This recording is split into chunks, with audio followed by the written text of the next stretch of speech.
Good afternoon, everyone. This is Jared Rand, and welcome to the Global Guided Meditation Call for Friday, October 27, 2023, a little after 3:15 p.m. Eastern. We'll be having a reverse aging health call tonight at around 9 p.m. Eastern. We're going to talk about the new technologies coming to humanity, and we're going to cover what we have available to us at this point of the transition. We kind of accumulate, let's say, it's like baggage, I guess you could call it, or excess. We usually accumulate it. You can accumulate a lot of it just in the course of a day. Our personal problems and life issues, and all of it blocks us from our own enlightenment. And it depends, it really does depend on how we view things with ourselves. It really is crucial, and it is a challenge because depending on the mood you're in at any one given time, plays an important influence. So if you're irritable and disappointed or stressed, there's the key right there. So you're in that, right? And you're in with the ego mind. The key is to be able to go, I've decided that I'm not going to go in this direction. Okay? And what you do is you move yourself out of that direction by even stating that to yourself. I've decided I'm not going to go in this direction today. Okay? I've decided that I'm going to go in this direction, which is higher energy, higher frequency, and concentrate and focus on what you want and not what you don't want. But you've got to be able to know to make that conscious change or shift. And a lot of us get caught up on it, we never do. So we can, we attract more of the same, so to speak.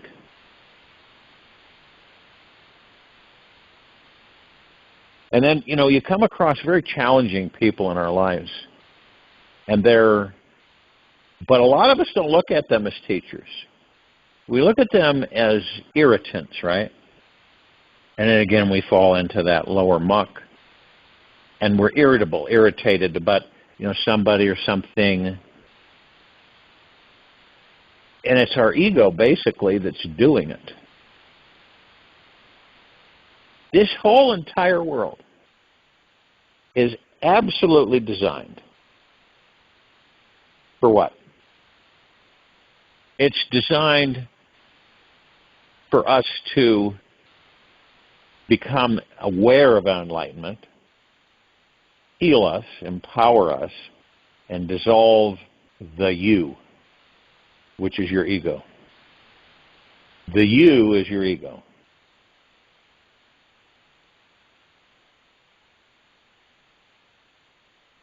Now, it's easier said than done because we all are maneuvered by our ego mind. So the mind can give and interject certain thoughts that you either say, I'm gonna take that thought right there, and I'm going to bring that thought into reality and experience it. We don't do that, though. These thoughts are so rapid and come in, and they're so slick because the mind is so tricky that they bring them in and we grab them because we believe they're ours. And we really don't. It's so compelling because it seems like they are. And there isn't a smidgen of evidence that says they aren't. So this is where we bring them in. We move them into form, create them into reality, and experience them. Now, how many of them are we conscious about? I wouldn't say many. I would say that, once in a while we might have that understanding that these are not my thoughts. These are ego mind thoughts. And that's when you start scrutinizing, or you begin to learn to master your thoughts. That's where it starts. And any of us can make that decision. And it's not an angry decision. It's not vengeful. It's not low frequency mucky. It's a decision that we say, I no longer care to participate in this. These are ego mind thoughts. I know when I create a thought, it comes from me, doesn't come into me. Now the ego mind, it comes from the ego mind to you. And the ego mind decides, put your name on there and events and stuff so that you just say, okay, well, this is my thought, and I'm going to embrace it. Now, most of the thoughts that we have are not ours, but we believe they are. And they're constantly coming in the tens of thousands. They never stop.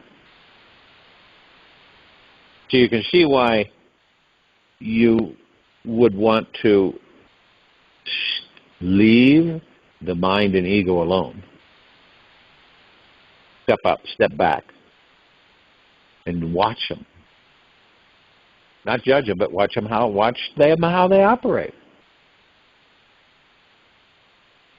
And they're only there for one reason: to teach us how to overcome them.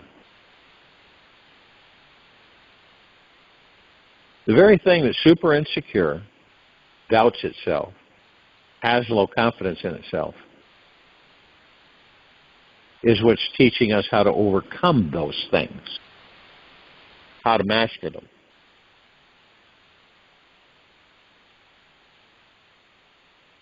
You've been presented, most of us have, where you're presented with something that you might want to do, you're not sure, and you look at it and you go, I've never thought about doing that before. And then the person's going, well, why don't you try it? And then you start to feel through the heart mind. If I'm going to do it, I'm not going to try it, I'm going to do it. Try is an easy way out. Because see, if you say you're going to try something, then it kind of gives you out, well, at least I tried. You ever done that? You're going to try something and it doesn't work out. You say, well, at least I tried. But when you say and you look at something and it's presented to you, you have that choice. You say, I will do that. I'm going to do that. See what happens. A lot of research has been done on people that the older they get, the less risks they take. Isn't that amazing? Now, you would believe that through life experience and everything, that the older these bodies get, the more we've learned, experienced, that we would recognize the fact that risk is always healthy. Risk. It doesn't mean when you risk, you take a leap of faith, and it doesn't work out the way you want it to. It doesn't mean it's a failure. It just means it didn't work out the way you wanted it to.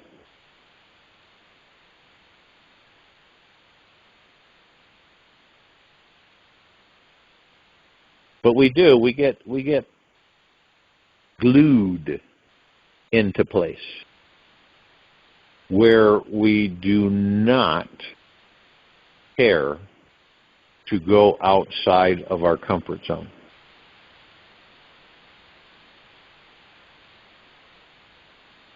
It's like the old dog on the porch. You're walking by, you see this older guy in the chair on the porch of this house, and you see the dog lying down, beside the chair that he's in. And the dog's whimpering. And the man's not doing anything. He's preoccupied, could be reading a book or something. But the dog is whimpering. So you're walking by and you go, why does he do anything with that dog? Could be hurt. So you go up and you say, excuse me, sir, your dog seems like it's in a lot of pain. Well, there's a story to that, the man says.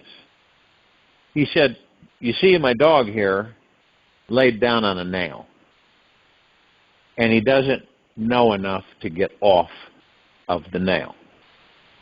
So he experiences the pain, and all he has to do is get off the nail, and his pain would subside. And that's what a lot of us do. We'll lay on the nail, we get acclimated, and we lay on the nail, we don't get off. And we could just move ourselves off the nail, and the pain would subside, but that's how we suffer.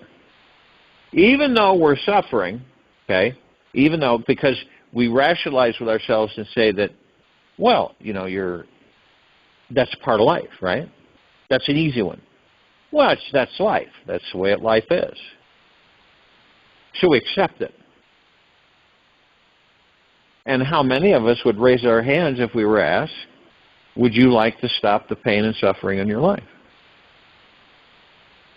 How many people would raise their hands? I would think everyone would. Well, how do we do that? What's involved with it? You focus on, and this is crazy because a lot of people, well, it can't be that easy because we always have to complicate things, right? What it is, you focus on your breath, you listen to what? The heart, the beat between, the space between heartbeats. You're in the now. Ego mind tells you being in the now is boring, right? Boring, stop it. Jeez, what a pain. It just doesn't make any sense to do this. But as we go through that and understand, that's the only thing that's going to move us out of that glued-in comfort zone. We see, when we get into the comfort zone, some never get into a comfort zone. Some are always moving. They're nomadic. They're mavericks. They're always moving, always moving, always moving. Because they fear to settle down, to be in one place fixed. Because they fear that they won't ever want to leave it. So they keep moving. And as the years go by, they eventually say, you know what? I'm going to stay put. I'm just burned out of just moving all the time, moving around, being like a nomad out there, living here, living there, living here, living there. After a while, we go through that phase and then we leave it alone. We stop. We're not interested anymore.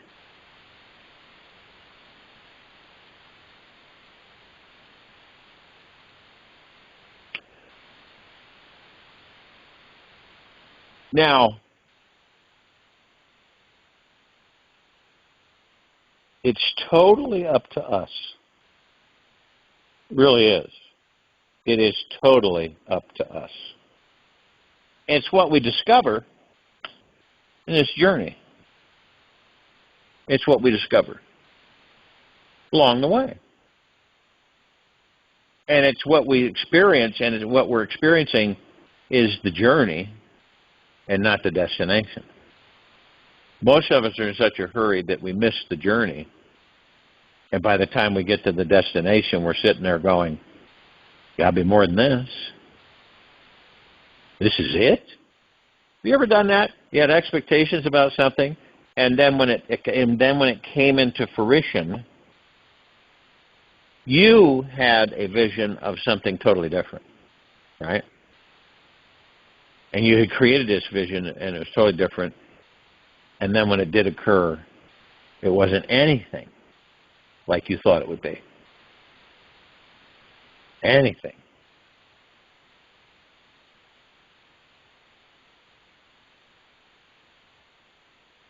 In the silence is when we hear the whispers of God. In the silence is when we hear the whispers of God.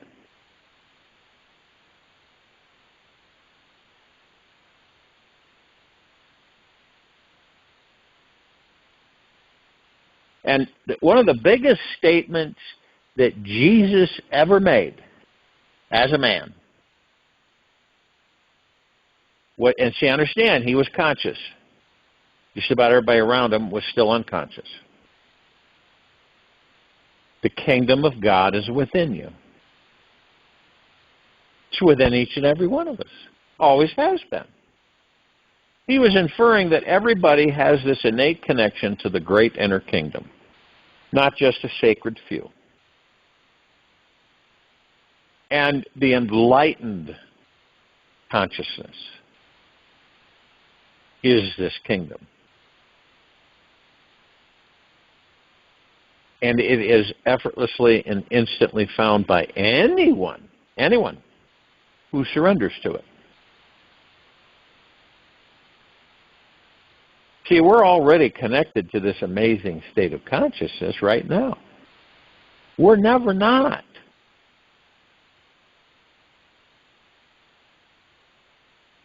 Now, yet, some of us may not feel it because the mind is blocking the way. Only when the mind becomes completely relaxed and trusting of this life can it be fully revealed. When we fall naturally into the deepest stillness and silence within us, we will discover this awesome, enlightening consciousness is already there. This is the highest state of consciousness that there is. There is nothing more loving, accepting, insightful, appreciative, and jovial than this enlightened state of mind. And believe it or not, this is our most natural state of being. When we choose to be at peace with ourselves over everything else in this universe, we naturally begin to connect with this deeply profound spiritual healing energy that resides at the core of our being. Most of us, many of us, constantly overlook these higher states of consciousness because the mind is so preoccupied and clinging to its extensive variety of desires, thoughts, and fears. The mind basically becomes so busy that it forgets that a more enlightened experience of life is available to explore in each new moment. Most of us, were all taught as children how powerful and important the mind is. And so we blindly follow the mind. We tag along, remain extremely close to it, and believe in it wherever it goes. Unknowingly, we waddle along from one thought to the next, grasping onto every dip and wiggle like we are the chick and it's the great mama duck.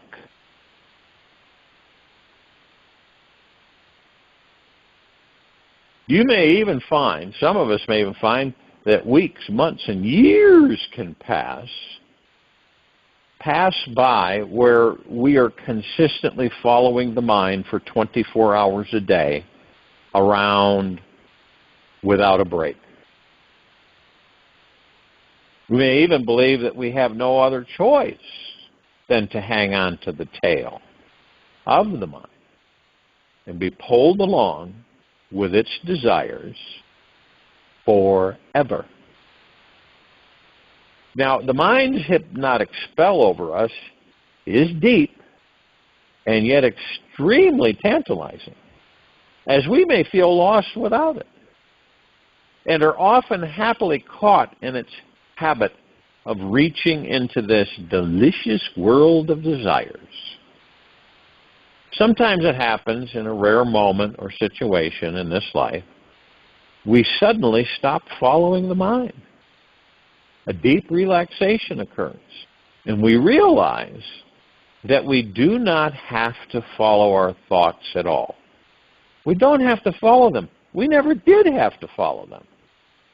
We eventually understand that our desires will manifest for us at the right time. And so we can simply bask and enjoy the expansive glory of the great universe around us. It is from this mind-stopping space that a deeper inquiry arises within to find where is the source of this mind.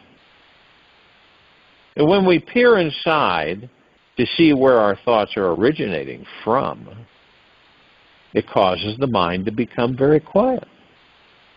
And it is this silence which unlocks the door to finding our connection with the enlightened consciousness within us. Christ means enlightenment. Buddha means enlightenment. Right? These are words that describe enlightenment. And we all have enlightenment. It is very important that we understand what enlightenment is. The greatest magical moments of our lives manifest the moment we step back from our desiring, seeking, searching, needy mind. You ever notice that? I believe we've all done this more than once in this life, in other lifetimes, that when you request something you want, right? And you're kind of free about it. And you're not using your mind. Now, I don't know whether most people know that, but you're not using your mind. So what happens? You manifest it. It comes in. But you weren't thinking about it. You weren't thinking about it. You just put it out there and let it go. Leave it alone. And it showed up. Life will instantly, once we do this, life instantly becomes a serene, perfect, and naturally centered experience. This is when we leave the mind alone. We feel there is an eternity ahead of us. In this healing space, we stop trying to create, achieve, or change anything in this world. It feels so good just resting here with existence, revealing our natural divinity, while appreciating and accepting this entire universe exactly as it is. It is in the merging of a quiet, trusting mind and the deepest relaxation in the body where this enlightened consciousness abides. Now, discovering this place inside us will heal many layers and a lifetime of doubt, worry, and fear. The enlightened state enters us automatically when the mind truly stops. And when the mind stops, our consciousness expands and we enter that state. They happen simultaneously, as if they were two sides of the same coin. The very moment we become completely relaxed and at peace with everything in life, this highest consciousness must move into us and act through us. It has no other choice.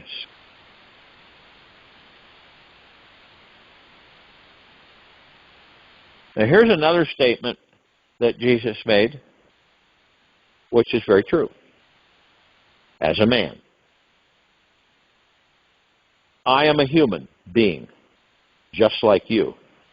But at the same time, I am God. Gospel of St. Thomas. That's very profound because it's absolutely true. I am a human being just like you, but at the same time, I am God. You, the same with all of us. I am a human being, but at the same time, I am a God. Now, another enlightening tip to reveal the enlightened consciousness within you takes a little creative exploration and personal commitment. Because this amazing enlightened state is so precious, powerful, and transforming. It resides in the place we would least expect it to be.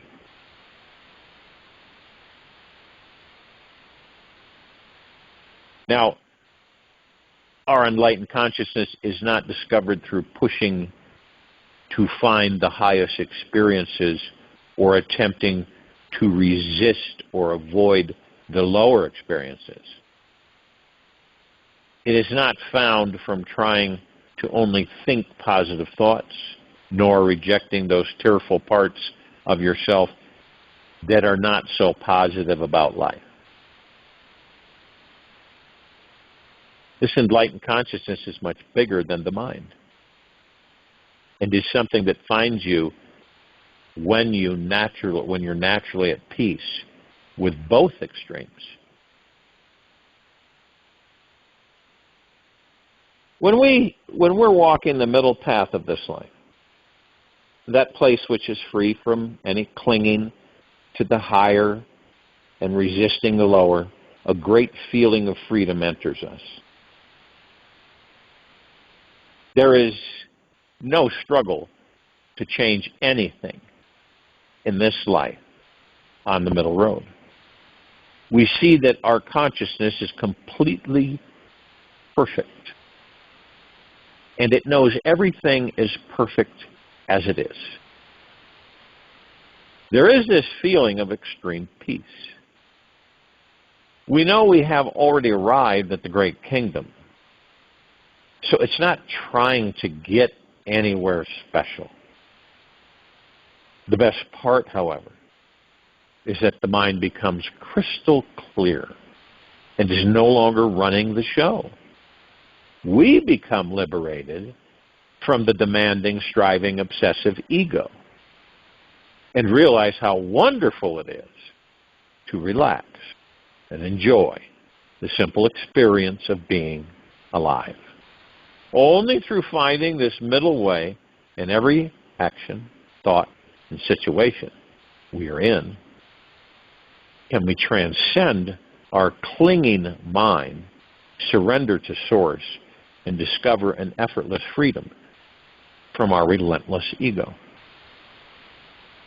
On the path of surrender, our highest consciousness becomes infused in everything that we do, because the mind is no longer pushing towards what it wants, nor trying to get away from what it doesn't want. We can actually relax in the experience of now. We suddenly find it very easy to let go of those typical issues which normally irritate and worry us because we are so enthralled an amazing natural expanse of the divine universe flowing all around us.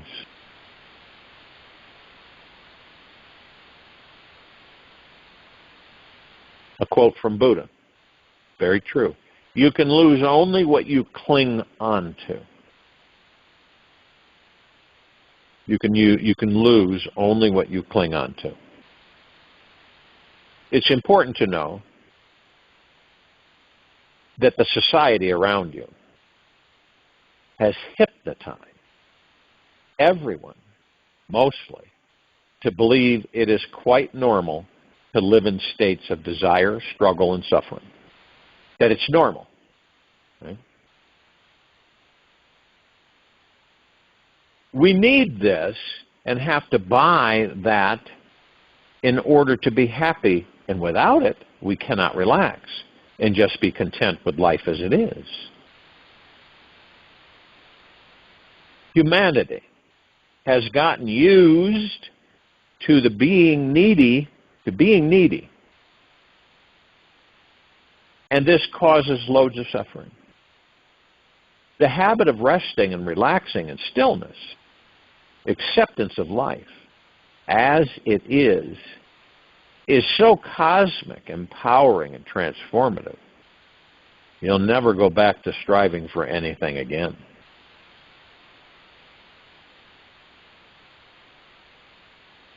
We must choose to be patient with ourselves, as this suffering habit is accepted by everyone.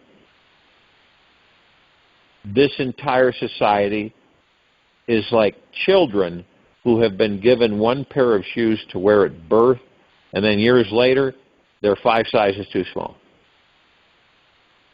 We've all been wearing these tiny shoes for so many years that we have just accepted the experience that life typically is small, tight, and confined.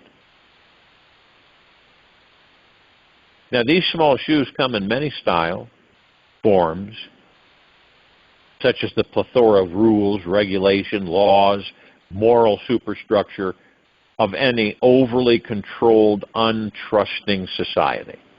Overly controlled, untrusting society.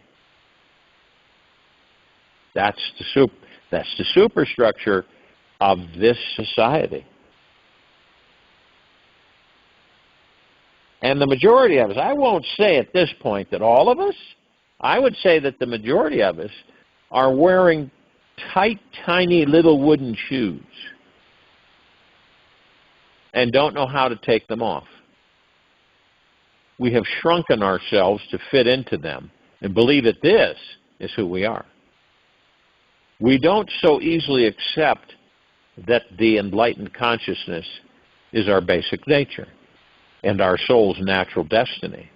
Everyone is blindly following around the ego-driven mind, and so we should do what is normal. Otherwise, we won't fit in and find happiness.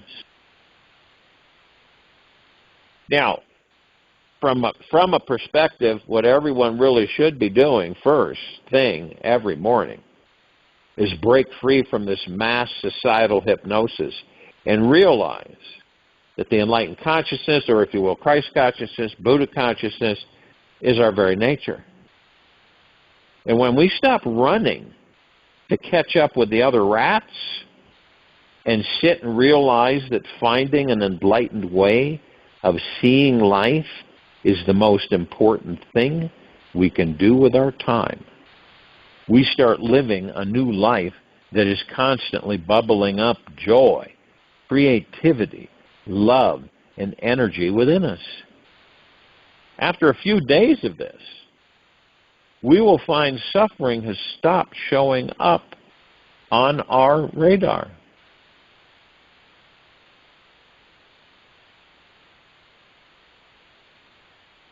Picture yourself, right? No socks on your feet. You've seen those Holland shoes, in Dutch, the wooden clogs, those shoes that you wear. You put them in, and they're carved pieces of wood into shoes. Picture your foot in those shoes. Picture your feet in those shoes. Now, your feet have grown, okay? And, it is like the shoes are part of you because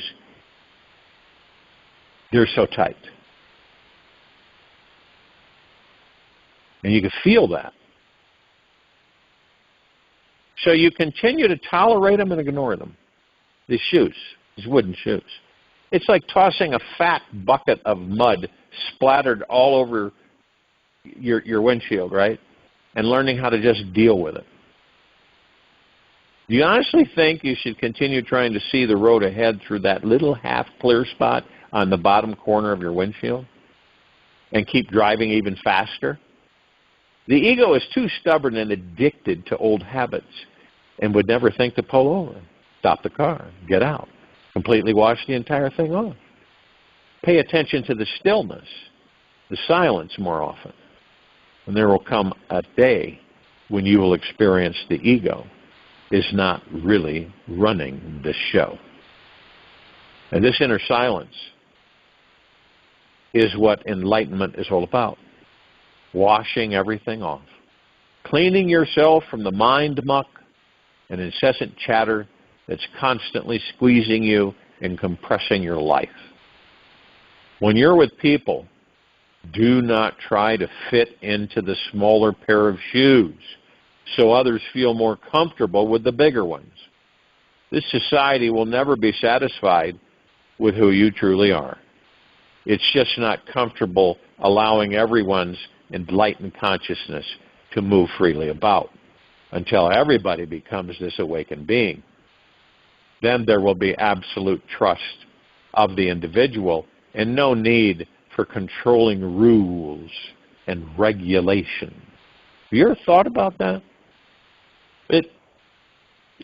If we have, in this society, we've got rules and regulations out the yin-yang. Some of them we say to ourselves, who thought of this one? I mean, this is so absurd.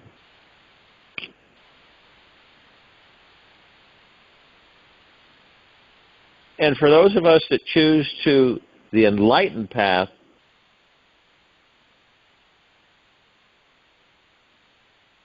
we let go.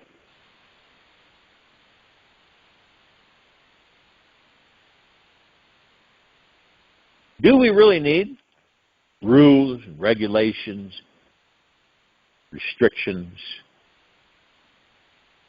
Well, society dictates that we do need that.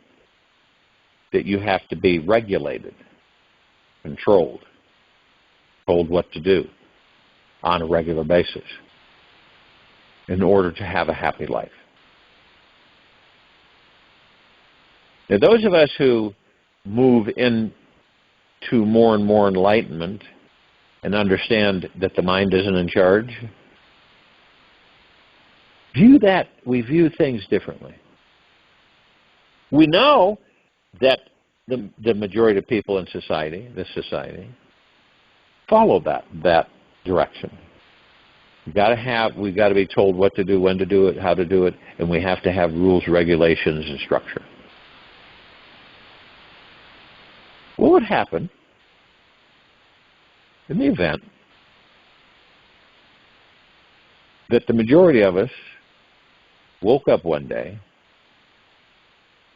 and saw everything with clearness and clarity, with no mind interaction, and saw just how silly it all is? It's really silly. Now, it's not necessarily do we pick up on this, that we say, well, there's certain issues here and there, and it's the way things are, the way things always have been, or don't question it, that's just the way life is. But what would it be like if we all thought for ourselves, right? We all governed ourselves. With ease. And we understood the rule, where we would know that no harm would ever be done to life. Be a big difference, wouldn't it? Where the ego mind was not front and center anymore, and you had discovered that it is not the boss. You are. You believe that would be freeing? I think it would be absolutely mind-boggling. And see, when we stop squeezing and compressing our life, And when we're with the people that don't try to fit into the smaller pair of shoes so others feel more comfortable with the bigger ones,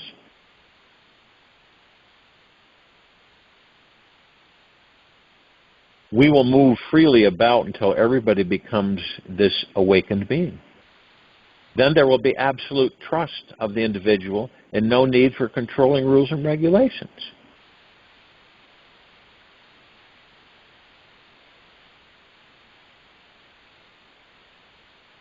You stand at the edge, ready to throw yourself in.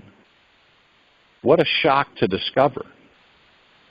There is nowhere to go and no one to throw. Ram Tzu. Now, I'm not saying that this society is totally wrong. It's just asleep.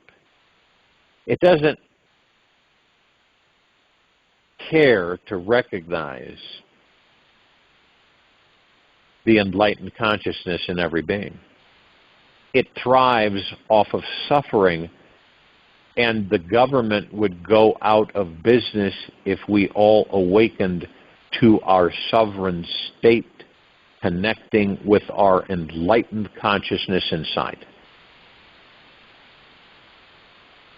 It will take everything that we've got inside of us to stand up, be strong, liberate ourselves from the mass hypnosis, the trance. When the enlightened consciousness is awakened within us, we will know. We will feel unstoppable in everything we do and totally trust that whatever life decides to take us, it always guiding us home. And it's imperative is that we learn how to trust ourselves implicitly.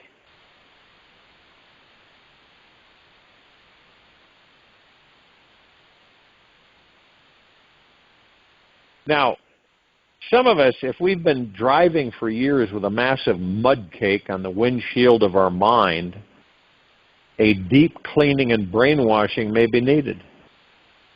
Start with affirming to yourself that you can trust yourself every day in every way.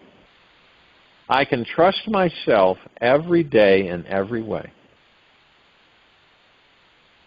Feel what trusting your heart is like. How does it resonate inside? Realize that remaining at 100% trust is the enlightened state that knows everything is perfect as it is. Meditate on this thought for the next 90 days and notice how your body, mind, and life tend to respond. You enjoy it. So in this quiet time of meditation,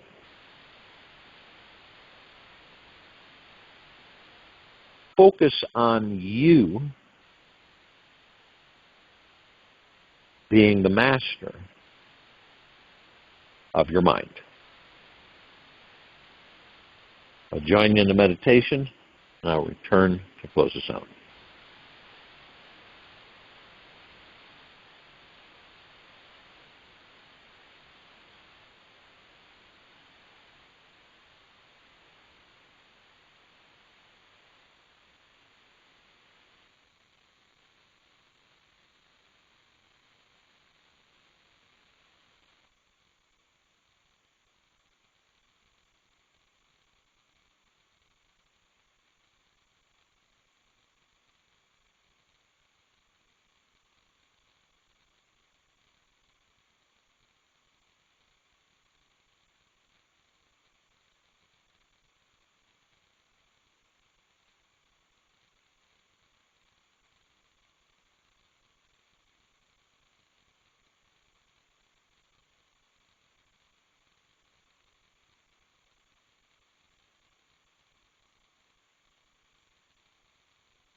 Take an easy and slow breath in through the nose,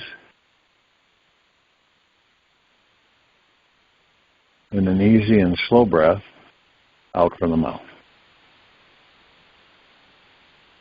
Remain still. Dive all the way in. Explore going down to the bottom of your deepest, darkest trench and muck inside. There, will you discover that which will lead you deeper to your core.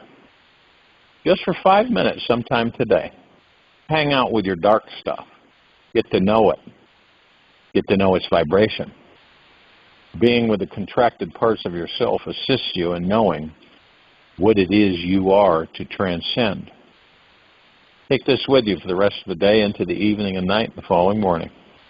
We will return here tonight around 9 p.m. Eastern to continue our reverse aging health call. And Saturday,